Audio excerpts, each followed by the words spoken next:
बिस्मिल्लाहिर्रहमानिर्रहीम। अस्सलाम वालेकुम नाज़रीन, फ़िदा दिल और आप पर डेली मैदान देख रहे हैं। मौजूद हूँ बीआरटी अशनगरी स्टेशन के उस पुल के ऊपर कि जहाँ से आप अशनगरी जीटी रोड का वो मकाम देख सकते हैं कि जहाँ पर इस वक्त भी शाम से पहले आंख मचोली जारी है पुलिस और पाकिस्तान तहरीक इंसाफ के कारकुनों के माबैन।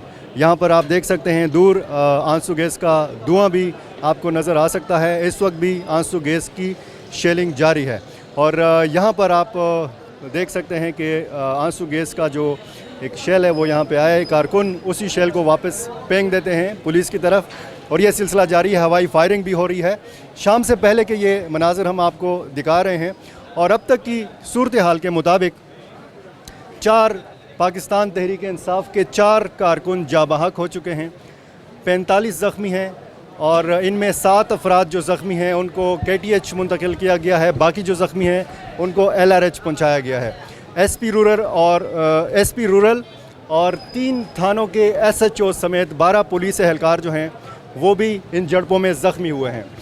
ये अब तक की सूरत हाल है और 43 कारकुनों को गिरफ़्तार किया जा चुका है मुख्तलिफ़ इलाकों से। ये GT रोड के मनाज़र हैं, अशनगरी के मकाम के मनाज़र हैं।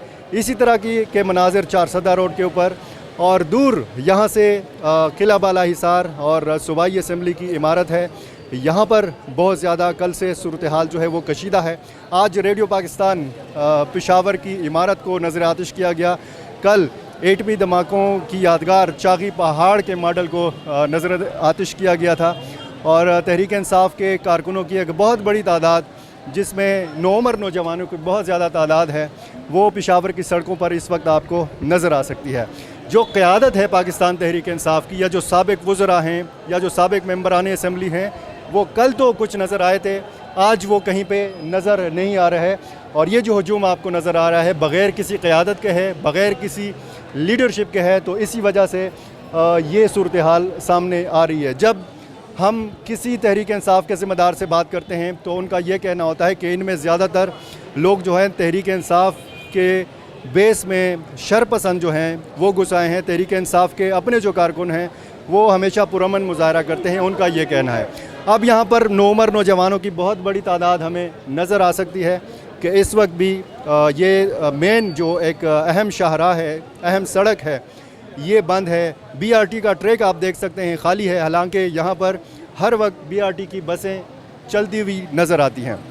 एक बार फिर आपको बताते चलें कि 43 कारकुन जो हैं पाकिस्तान तहरीक इंसाफ के, उनको गिरफ़्तार किया जा चुका है। 4 कारकुन जाँ बहक हो चुके हैं और 45 कारकुन जो हैं वो ज़ख्मी हैं। 12 पुलिस एहलकार ज़ख्मी हैं, जिनमें एक SP और 3 थानों के SHO शामिल हैं, वो ज़ख्मी हैं। उनको अस्पताल मुंतकिल किया जा चुका है। पेशावर के बड़े अस्पतालों में ख़ुसूसन जो सूबे का सबसे बड़ा अस्पताल है LRH लेडी रीडिंग अस्पताल, उसमें इमरजेंसी नाफिज की गई है। खैबर टीचिंग अस्पताल में इमरजेंसी नाफिज की गई है। जो पेशावर के गिरदो नवाह के इलाके हैं उनमें तो ज़्यादातर ये सूरत हाल नहीं है। लोग मुतबादिल रास्तों का इस्तेमाल कर रहे हैं। लोगों को बहुत शदीद मुश्किल सूरत हाल का सामना है। ये पेशावर की सूरत हाल। इसी तरह की सूरत हाल हम देखते हैं मर्दान में, सवाबी में, बन्नू में, डेरा इस्माइल खान में, जनूबी अजला, वस्ती अजला, बालाई अजला, सवात में टोल प्लाज़ा जो है उसको नज़र आतिश किया गया, आग लगाई गई। मुख्तलिफ़ जगहों पे पुलिस की जो चौकियाँ हैं उनको आग लगाई गई है और जहाँ जहाँ पे फ़ौजी तनसीबात हैं उनको भी निशाना बनाने की कोशिश की जा रही है। आज भी कारकुनों ने पेशावर के रेड जोन में दाखिल होने की कोशिश की। जब उनको वहाँ पर अंदर जाने नहीं दिया गया तो उन्होंने रेडियो पाकिस्तान पेशावर की इमारत को नज़र आतिश कर दिया और इस इमारत के अंदर जाकर कारकुनों ने तोड़ फोड़ की और वहाँ पर न्यूज़ रूम के अंदर भी काफ़ी नुकसान पहुँचाया गया। वहाँ के कंप्यूटर्स, कैमरे वगैरह भी वहाँ से ले जाए गए और वहाँ पे जो मोटरसाइकिलें या निजी गाड़ियाँ खड़ी थी उनको भी निकाल कर नज़र आतिश कर दिया गया। एक एम्बुलेंस गाड़ी जो ईदी वेलफेयर ट्रस्ट की है, वहाँ से एक मरीज़ को निकाला गया और उस गाड़ी को भी नज़र आतिश किया गया। ये आज की सारी सूरत हाल है और शाम से पहले के ये मनाज़र हैं। अब जो सूबे की अहम शाहराहें हैं वहाँ पर भी इसी किस्म की सूरत हाल के बारे में इतलात मिल रही हैं और अब देखना यह है कि सूरत हाल कहाँ जाकर रुकती है, क्योंकि यहाँ पर पुलिस नाकाम नज़र आ रही है।